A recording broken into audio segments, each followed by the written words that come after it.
اعوذ باللہ من الشیطان الرجیم، بسم اللہ الرحمن الرحیم۔ السلام علیکم۔ آج میں حاضر ہوا ہوں ایک نئی ویڈیو کے ساتھ۔ اس میں آپ کو بتاؤں گا سبحان اللہ والحمد للہ ولا الہ الا اللہ واللہ اکبر حدیث کی روح سے اس کی فضیلت۔ رسول اللہ صلی اللہ علیہ وآلہ وسلم نے فرمایا، جو بندہ سبحان اللہ والحمد للہ ولا الہ الا اللہ واللہ اکبر یہ کلمات پڑھتا ہے تو یہ کلمات آسمان تک چلے جاتے ہیں۔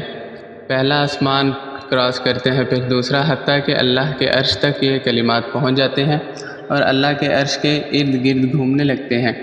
جس طرح شہد کی مکھیاں اڑتی ہیں تو ان کی بن بناہٹ کی آواز آتی ہے، اسی طرح یہ کلمات اللہ کے عرش کے گرد گھومتے ہیں اور ان کلمات میں سے آواز آتی ہے کہ یا اللہ فلاں بندہ جو یہ کلمات پڑھ رہا ہے اس پہ رحم فرما، اس کی مغفرت فرما۔ تو ہمیں چاہیے کہ یہ کلمات پڑھنے چاہیے، اللہ پاک کا ذکر کثرت سے کرنا چاہیے۔ جو اللہ پاک کا ذکر زمین پر کرتا ہے، اللہ پاک آسمان پر اس کا ذکر کرتے ہیں۔ اللہ پاک ہمیں عمل کی توفیق عطا فرمائے۔ سبحان اللہ والحمد للہ ولا الہ الا اللہ واللہ اکبر، اس کی میں نے فضیلت آپ کے سامنے بیان کی ہے۔ اللہ ہمیں عمل کی توفیق عطا فرمائے۔